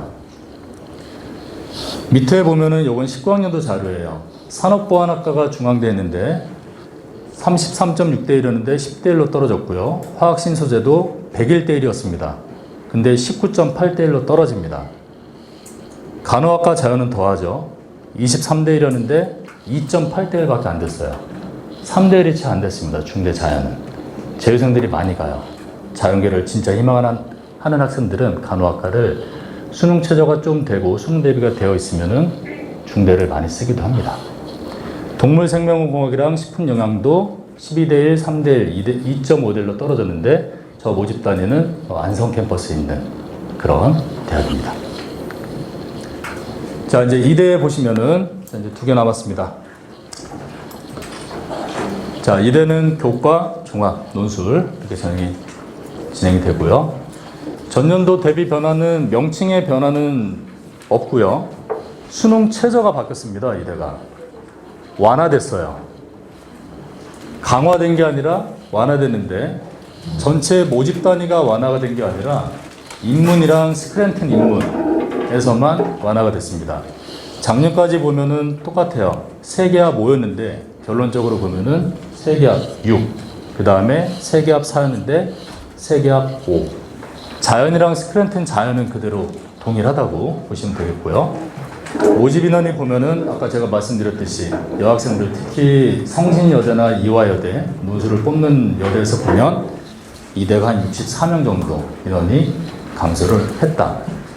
올해부터 논술 전형으로 의학과를 선발하지 않습니다. 이대는 작년까지 선발을 했었거든요. 근데 올해부터는 논술 전형으로 의학과를 뽑는 것을 폐지한 대학입니다. 자, 이대 반영 요소 및 비율은 수능 최저가 고교 추천 없고요. 학생부 종합이랑 미래인재가 있는 거죠. 논술도 있고요. 고교별로 5명 추천하는데 고교 추천은 합격자 평균이 한 1.7 정도 형성이 되어 있고요. 면접의 역전율이 20% 정도, 20% 반영이 되는데 역전 가능성이 조금 있습니다. 이화여대는요. 그래서 고교 추천은 저 정도 되고요. 면접 방식은 미래인재 전형 방식과 동일합니다. 제출서류는 학생부 토대가 진행이 되고, 서울 소재 대학 중에 드물게 교과에서 수능 최저 학력 기준이 미적용되는 대학입니다. 제가 아까 말씀드릴 때 약간 착각을 했던 것 같은데 이게 맞습니다. 교과 전형에서 보면 수능 최저가 없는 대학이고요. 학교 생활에 충실하고 학생부 교과 성적에 비해서 모의고사 봤을 때 수능 성적이 좋지 않다면은 적극적으로 지원을 시키는 게 좋습니다. 이대는요. 그래서 별도 서류나 수능 최저가 없기 때문에 면접에 의해서 당락이 결정될 수가 있기 때문에 면접이 조금 강세를 보이는 학생들은 지원해도 괜찮다. 대신에 면접이 수능 전입니다. 요거를 참고해서 학생들을 생각하시면 되겠고요. 이대 미래인재는 보면은 학업 역량, 학교활동 우수성, 발전 가능성 이렇게 나와 있는데, 이대는 약간 특이하게 다른 학교랑 다르게요. 학업 역량은 거의 비슷합니다. 미래인재가요. 근데 학교 활동이나 활동 관련 편차가 상당히 크게 발생하는 대학입니다. 자, 자, 결론은 활동 역량이 좀 탁월하면은 합격의 가능성이 좀 올라가는 그런 대학인데, 학교 활동의 우수성이 뭐냐면 요거 본다는 얘기거든요. 교과학습 발달이랑, 물론 학업 역량에서도 보지만 수상 경력하고 괄호를 제가 좀 쳐놓은 게, 학교 활동의 우수성을 입증을 할 수 있는 게 눈에 보이는 큰 상이나 활동을 좀 강조를 하는 대학이에요. 그래서 뭐 학생회장을 했거나 아니면 관련의 수상적인 부분의 어떤 리더십으로 그거를 평가하는 대학이기 때문에 이 학교 활동의 우수성을 좀 많이 강조를 하게 되겠고, 수능 최저가 있는데 제가 탐구 한 과목 강점을 보이는 학생 합격 가능성이 높아짐이라고 얘기를 하는 건, 수능 최저를 맞출 때 국수형으로만 맞추지 않아도 탐구 한 과목은 조금 강점을 보이는 학생이라면 이대를 미래인재 전형을 준비시키는 것도 괜찮습니다. 작년에 저희 반 이과반 제가 담임할 때도 여학생 이대 미래인재 이제 합격을 했었는데, 그 학생이 이제 탐구 한 과목에 좀 강점을 보이는 학생이고, 모의 수능 성적이 이대를 갈 정도가 나오지 않았기 때문에 한번 지원을 시켰거든요. 근데 합격을 했어요. 수능 최저를 맞췄기 때문에. 다행히 수학을 빼고 맞췄습니다. 그래서 그런 전형도 학생들이 선택을 한다면 그 학생의 어떤 강점을 최대한 볼 수가 있고, 자, 미래인재도 마찬가지, 면접에 자신 없는 학생들이 상대적으로 지원을 많이 하게 됩니다. 면접이 없기 때문에. 학교자 평균이 인문은 1.7에서 3.9까지, 자연은 1.5에서 2.3, 특목고는 4등급까지도 합격의 어떤 권에 걸려 있습니다. 자, 이대 논술도, 자, 인문계열 똑같이 언어 논술, 모집 단위가 근데 인문계열 1, 인문계열 2 이렇게 나눠져 있는데, 모집 단위는 저 오른쪽을 보시면 됩니다. 4대 같은 경우는 영어 지문이, 그 인문계열에서 보면 영어 지문의 출제 가능성도 있는 대학입니다. 그 다음에 인문계열 2가 보면은, 자, 통계가 30% 진행이 되겠고, 2대의 자연계열의 수리 논술을 볼 때는 관원이 여긴 보지는 않습니다. 수리 논술만 보는 대학 중에 하나고요. 수능 최저가 좀 완화가 되었기 때문에 세계합 5에서 세계합 6으로 바뀌었고, 탐구 한 과목의 강점을 가진 친구들이 보면은 수능 최저 충족을 맞출 수 있다면 지원하는 것도 고려하고, 의예과 논술 전형은 선발하지 않습니다. 논술 채점하는 부분은 이대가 이런 특징이 있어요. 부분 점수를 부여를 해줍니다. 이대 논술은요. 그러니까 답을 도출하기 전까지 어떤 과정을 쭉 서술함에 있어서 거기에 대한 부분 점수를 부여를 하는 게 이화여대 논술이에요. 그래서 특히 수리에서 보면은 좀 서술형에 자신 있는 학생들은 지원을 해보면 자기가 부분 점수라도 받고 완전히 접수가 빵점 몇 점 그런 게 아니라 그런 서술 과정을 다 보는 그런 대학의 특성이 이대 논술입니다. 작년에 20학년도 평균 경쟁률은 25대 1이에요. 여학생만 지원하잖아요. 거기에 수능 최저까지 있어요. 그럼 애들이 그렇게 지원하면 그만큼 꺼려집니다, 논술이. 그래서 수능 최저가 있고 없고의 차이가 이런 데서도 나타나게 됩니다. 자, 이제 마지막은 경희대인데요. 이제 거의 다 왔습니다. 조금만 하시면 될 것 같아요. 추천서는 다 폐지가 된 거기 때문에 사실 대비 변화라고 이제 말씀드리기 좀 그렇고요. 네오 르네상스 그 종합전형에서 의학계열의 면접 시간이 5분이 단축이 되었습니다. 그리고 모집 인원의 변화는 학생부 종합에서 고교 연계 전형이 50명이 감소를 했고요. 네오 르네상스는 그대로, 논술은 30명 정도 감소를 했습니다. 고교 연계 전형은 교과 전형이 아니고 제가 종합 전형이라고 말씀을 드렸잖아요. 추천 인원이 고교별로, 자, 6명이라고 되어 있는데 인문계 2명, 자연계 3명, 예체능 1명의 고교 추천 인원은 정해져 있습니다. 자, 반영 요소 및 비율을 보면, 자, 네오 르네상스가 1단계에서 서류 100으로 뽑고요. 그 다음에 2단계에서는 1단계 70에 면접이 30% 들어가게 되고, 고교 연계는 학생부 교과 30, 그 다음에 서류 70으로 진행이 되는 그런 전형입니다. 자, 학생부 종합 경희대는 교과가 없기 때문에 이 종합에서 보면 수능 최저가 적용이 되지 않고요. 대신에 논술은 학생부 교과 30, 논술 70, 수능 최저가 존재하게 됩니다. 경희대 논술이 이따가 말씀드릴 건데, 이쪽 성남, 용인, 그 다음에 수지, 수원 쪽에서 보면은 경희대 논술을 상당히 많이 지원하게 돼요. 특히 자연계 학생들. 보통 자연과학대학은 서울 캠퍼스에 과가 몇 개 없습니다. 정보 디스플레이나 뭐 그런 과밖에 없고, 실제로 공학계열은 경희대 국제캠에 다 있기 때문에 논술을 상당히 많이 씁니다. 수능 최저도 쓸만 하거든요. 이따 논술할 때 제가 잠깐 말씀을 드리겠습니다. 자, 학종의 평가 방법 및 내용은 경희대는 학업 역량 30, 전공 적합성을 좀 많이 보죠. 자, 학교별로 이 평가 요소의 중점이 다 다른 부분을 꼭 확인하셔야 됩니다. 인성 20%, 그 다음에 발전 가능성 20%. 그래서 학업을 충실히 수행할 수 있는 기초 수학 능력, 그 다음에 결과 관련된 분야에 대한 관심과 이해. 경희대학교 네오 르네상스의 특징이 있어요. 학생들의 지원자 성적표를 보면은 이따가 말씀드릴 건데, 자, 학업 역량, 전공 적합, 인성, 발전 가능성 이렇게 네 가지로 보기 때문에 학생들의 점수가 좀 많이 벌어지는 그런 대학입니다. 평가 항목은 학업 성취도부터 해서 전공 관련된 부분, 뭐 협업, 나눔 배려, 소통 쭉 다음에는 그대로 보시면 되겠고요. 자, 네오 르네상스는 제가 아까 말씀드렸듯이 잠깐만요.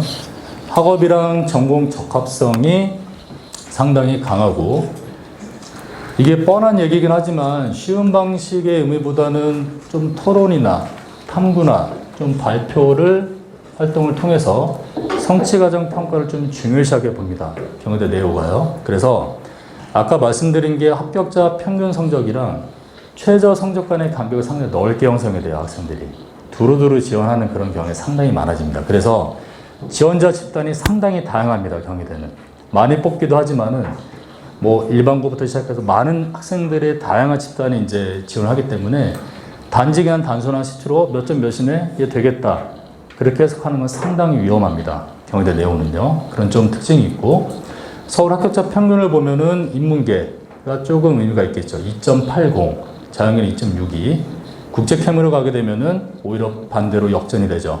인문계가 조금 내려오게 되고요. 자연계는 주요 모집 단위들이 다 국제 캠에 있다 보니까 2.44까지 좀 올라가게 됩니다. 그래서 경희대 네오는 서류랑 면접이 둘 다 강한 학생들이 지원하면 되게 좋죠.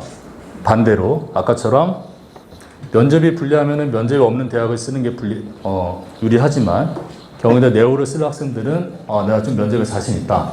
한번 1단계 되면 2단계 가서 한번 해볼 수 있다. 라는 학생들이 지원을 많이 하게 됩니다.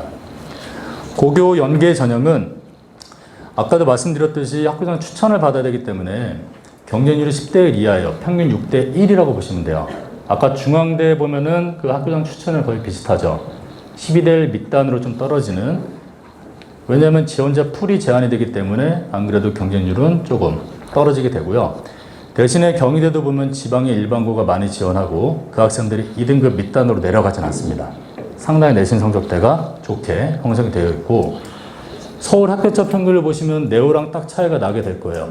같은 종합인데 왜 그러지? 라고 차이가 나겠지만은 분명히 이거는 학교는 추천을 받아서 나오는 전형이다 보니까 인문계나 자연계, 서울캠이나 국제캠을 놓고 보더라도 경희대 네오보다는 합격선이 상당히 좀 위에 올라와 있습니다. 그래서 지방 일반고 학생들이 더 많이 지원을 하게 되는 그런 전형이라고 보시면 되겠고, 대신 면접이랑 수능 체제가 없기 때문에 일정 범위의 내신을 가진 학생들은 서류로 지원을 많이 하는 전형이 또 고교 연계 전형이라고 보시면 됩니다. 자, 경희대 논술은 인문계는 120분, 그 다음에 자연계열은 여기도 과학 논술을 보게 되죠. 경희대가. 실제로 근데 과학 논술의 난이도는 그렇게 높진 않습니다. 학생들이 이제 알고 있는 뭐 2까지 해야 되는 거 아니에요? 라고 이제 그런 얘기를 상당히 많이 하지만 사실 경희대는 수능 최저 충족이 좀 관건이에요. 경희대 라인 정도의 논술을 지원하는 학생들의 보면은 성적대가 어느 정도는 정해져 있거든요. 근데 그런 학생들 놓고 보면 그 학생들이 충분히 수능을 대비하는 친구들이라면은 논술 쓰는데 정말 그렇게 어려운 대학은 아닙니다. 그래서 평균 경쟁률이 20학년도에 보면은 54.73대 1이었고요. 한의학과 인문이 263.86대 1이었습니다, 작년에. 그래서 작년에 논술 전형으로 뽑는 모집 단위의 경쟁률 1위가 경희대 한의학과 인문 논술이었다라고 보시면 되고요. 학생부는 의미 없습니다. 논술로 당락이 결정이 되고요. 자, 수능 최저가 보면 경희대를 제가 아까 말씀드린 게 자연계 한번 예를 들어 볼게요. 국어, 수학과 영어, 과탐 중 2개 합 5 이내면 되거든요. 2개 합 5 이내면 영어 2등급, 탐구 하나 3등급 해도 충족이 되는 거잖아요. 되거든요. 근데 작년에 올해도 거의 최저가 바뀌진 않았지만은 저 2합 5의 기준이 보통 비슷한 논술 전형 보는 대학들이 보면은 건국대, 경희대, 세종대 정도예요. 근데 이하버를 맞추는 충족률이 의외로 낮습니다. 학생들이.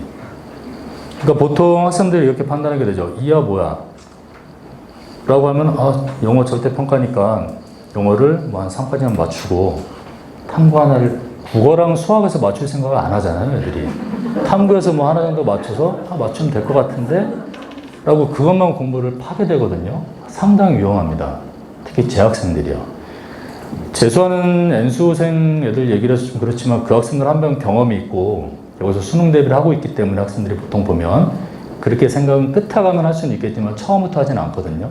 근데 실제로 제가 제일 처음에 말씀드린 입시의 방향성, 그 펭귄 그 그림 말씀드릴 때 그게 이런 케이스인 거예요. 나는 경희대는 정말 가고 싶어. 근데 종합으로 나는 한 게 없어. 내신도 안 좋아. 그러면 논술? 이하보? 이 정도면 이렇게 생각을 하거든요. 그래서 그 부분은 상당히 좀 위험합니다. 그래서 이 자료를 보여드린 거예요. 경희대가 이합5인데 인문계가 보면 인문계는 이합4예요. 심지어 사탐도 두 과목 평균은 아니고 하나입니다. 인문계는 경희대는요. 19학년도에 논술 최저 충족률과 실질 경쟁률인데 자, 국어 공무원이 최초 12명 모집을 하는 데 있어서 916명이 지원을 해서 76대 1이었어요. 처음에. 근데 916명 중에 최저를 충족한 애들을 보니 331명이 된 거예요. 그러니까 최저를 맞춘 애들이 36.1% 밖에 안 된 거죠. 그래서 실질 경쟁률이 76대 1이었던 게 27.6대 1로 하락이 됩니다. 실제 시험 보러 오는 애들이. 자, 경영 같은 경우 보면 많이 뽑잖아요. 40명 모집에 3,000명이 지원했었는데 최저를 맞춘 애들은 그래도 경영은 조금 많이 있네요. 1,500명에서 49.7% 경쟁률이 반토막이 나게 되고 건축학과처럼 모집 단위가 소수로 뽑는 대학들은 거기를 지원해서 최저를 충족하게 되면 합격률은 더 올라가게 됩니다. 사실은 논술은요. 수능 최저가 있게 되면 다른 대학도 마찬가지. 전자공 흔히 말하는 인기학과 54명 모집에 2,500명 지원했지만 경영이랑 비슷하게 그래도 최 한 50% 정도 최저를 맞추게 됩니다. 2합4, 2합5인데도 불구하고요. 그래서 실질 경쟁률이 떨어지게 되고 한방재료공학이라고 있습니다. 경희대 국제. 여기는 9.2대 1. 경희대 국제에 보면은 한방재료공학, 그 다음에 원예생명공학 이런 학과가 있는데 경희대는 전과가 좀 자유로운 그런 대학이다 보니까 인문계 학생들은 좀 제외하고 자연계 학생들 같은 예를 들 때 나는 무조건 경희대 가고 싶다 하면은 한방재료랑 원예생명공학을 지원을 저는 시킵니다. 들어가서 전과하면 돼. 일단 들어가자. 낮은 하위 학과거든요. 선호도가. 그러니까 실제로 이 학과를 쓰는 친구들이 있어요. 근데 이런 학과들은 나중에 충원율을 놓고 보면 애들이 절대 안 빠지죠. 붙으면. 빠질 데가 없는 거죠. 왜? 학교를 내가 올려서 과를 낮춰서 난 거기만 들어가면 돼라고 썼기 때문에 다른 데가 혹시라도 추합이 되더라도 이보다 높은 대학이 아닌 이상은 빠져나가질 않아요. 그래서 작년에 저희 반 학생 한 명 간 학생이 있습니다. 근데 지금 학교를 못 가고 있죠. 그래서 이런 케이스가 좀 진행이 되고요. 유전공학과도 보면은 경희대 이제 생명 계열된 모집 단위가 없습니다. 생물학과는 경희대 서울캠에 있어요. 그건 자연과학 대학이고 그러다 보니까 유전공학도 이 정도 인원수를 좀 보이게 됩니다. 자, 마지막인데요. 수능 최저 충족에 대해서 제가 자꾸 말씀드리는데 실제 사례 한번 말씀드릴게요. 모집 단위 보면 어떤 학교로 보이시죠? 제가 빨간 박스를 네? 동국대예요. 경찰행정학부 보이시잖아요. 제가 조금 자료를 위로 올릴게요. 확대를 한 사진인데 19학년도죠.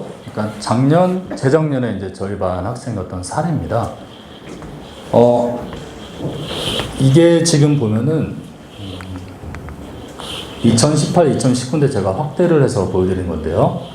2018학년도에 뽑진 않았어요. 동국대 경찰행정학부 자연계를 논술로. 근데 그때 신설이 됐었어요. 신설이 돼서 5명을 최초 뽑는다고 이제 공지가 나와서 저희 반에 이과반인데 자연계에도 불구하고 경찰대랑 좀 경찰에 꾸미는 친구가 있었거든요, 남학생이. 야, 동대 경찰, 어차피 논술을 계속 대비를 했던 친구이기 때문에 너 동국대 경찰행정 한번 어떠니? 안 뽑잖아요. 작년에 안 뽑았는데 올해부터 5명을 뽑기로 했어. 논술로만 뽑아요. 한번 지원해보자. 한 장만 좀 안 되겠니? 그래요. 그래서 넣었어요. 근데 최초 생긴 과하고 또 경찰행정이다 보니까 경쟁률이 이제 30.6대 1이 나왔습니다. 근데 이제 0.8로 되어 있죠. 30.6대 1인데 실질 경쟁률이 0.8대 1밖에 안 됐어요. 이게 수능 이후인데 동국대 경찰행정의 수능 최저가 탐구가 빠져 있었습니다. 국수영중 합 4예요, 그냥. 국수영중 2개 합 4 아마 그걸 겁니다. 그러니까 실제로 얘가 수능을 보고 가채점을 했는데 수능 점수가 이렇게 나왔어요. 잘 못 봤죠. 수학이 3이 나오고요. 생명이 4가 나오고 지학이 2가 나왔어요. 대신 국수영어로 보면은 2개 합 4는 맞춘 거죠. 그래서 시험 보러 무조건 가야 된다. 상유적 6%면은 저 학교를 쓰기 좀 힘들거든요. 그래서 가라. 근데 가서 이제 시험 끝나고 바로 전화가 왔는데 선생님 애들이 없었어요. 시험 보는데. 그래서 이게 무슨 말이야? 라고 얘기를 하니까 그때까지는 발표가 안 나잖아요.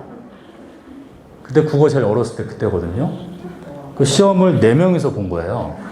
그러니까 실제 경쟁률이 1대1이 안 돼 0.8대1이 된 거죠. 그럼 너 논술 어떻게 썼어? 저 쓰다가 좀 말하는데 어떡하죠? 그러니까 저는 그때는 모르니까 그래 일단 결과 기다려보자 했는데 이제 합격을 하게 된 겁니다. 그러니까 수능 최저가 높은 대학일수록 또 수능에 대한 대비가 좀 되어 있는 학생들이면 수능 최저가 있는 전형을 쓰게 되면 그만큼 조금 유리해져요. 그래서 이 학생이 사실 수시에서 이제 입시가 끝난 학생이었는데 경희대 논술 기공을 썼고요. 중앙대 논술 소프트웨어 쓰고요. 다 좋은데 쓰잖아요, 애들이. 단국대 논술 소프트웨어 최저가 안 될 경우를 대비해서 하나 써놨던 거였고요. 서울과기대도 컴공 여기 본인이 좀 가고 싶었던 것도 있기 때문에 최저가 없는 상태에서 썼고 연대는 과감하게 썼죠. 대신에 천문우주를 쓴 거죠. 학교를 높이는 대신에 효과를 조금 낮추는 이런 전략을 짜서 일단은 동대 경찰을 논술로 다행히 좀 붙어서 잘 다니고 있습니다. 그래서 이 수능 최저 충족에 대한 부분은 학생들에게 상당히 좀 많이 강조를 하고요. 특히 재학생들한테도 수능 대비가 논술 대비고 사실 수능 대비가 수시 대비인데 수시랑 정시를 별개로 생각하는 친구들이 많아서 그 얘기를 많이 합니다. 마지막이에요. 이거 애들이 많이 얘기합니다. 학생들이. 고1, 2, 3. 고1 때 얘기하면 좀 안 되겠죠. 2학년 올라가거나 아니면 3학년 가면은 엄마한테 하는 얘기죠. 아니면 선생님한테. 수시 안 되니까 정시로 갈게요. 교과 적을게요. 근데 실제로 어떤 그래프를 분석을 해보면 이 그래프가 가로축은 이제 내신 등급이에요. 1, 2, 3, 4, 5, 6, 7, 8, 9고요. 요 세로축은 수능 등급입니다. 1, 2, 3, 4. 자, 교과보다 수능을 조금 잘 보는 학생들의 어떤 분포도를 보면은 저 빨간색의 그래프는 정비례하고 있잖아요. 내신이 좋으면 수능도 좋다. 저 점점점의 분포가 보면은 교과보다 수능이 좋은 학생들의 사례를 조금 분석을 해봤는데 어느 정도 정비례하는 그래프가 비슷하게 나오고요. 수능이랑 교과랑 좀 동일하게 나온 애들도 한번 비교를 해보니 이건 더 정비례하는 그런 분포가 나오게 됩니다. 반대도 한번 볼게요. 수능보다 교과가 우수한 친구들, 그러니까 여기가 한 4등급 대 정도 된다고 보시면 그래도 어느 정도 수능이랑 내신이랑 연관이 좀 있게 되고요. 마지막은 정말 좀 극단적인 그런 사례죠. 내신이 정말 안 좋은데 수능을 엄청 잘 본 학생들도 있어요. 근데 분포가 이렇게 됩니다. 그러니까 전체적으로 보면 사실 수시가 안 된다고 해서 정시로 가겠다 마음을 먹은 애들 치고 수능까지 잘 보는 케이스는 없습니다, 사실. 그럼 내신을 안 하면은 애들이 평소에는 뭐 하냐는 거죠. 수능은 11월에 보는데. 안 한다는 거예요. 자기는 안 하겠다는 거거든요. 그래서 특히 제가 겨울방학에 윈터스쿨이나 이제 학생들 오게 되면 요 그래프를 좀 보여주면서 얘기를 많이 합니다. 너들 절대 뭐 전다고 하지 마라. 수시랑 정시는 뭐 하나 선택하는 게 아니고 같이 좀 지원을 해야 되는 거기 때문에 수능 대비가 우선이다 라고 얘기를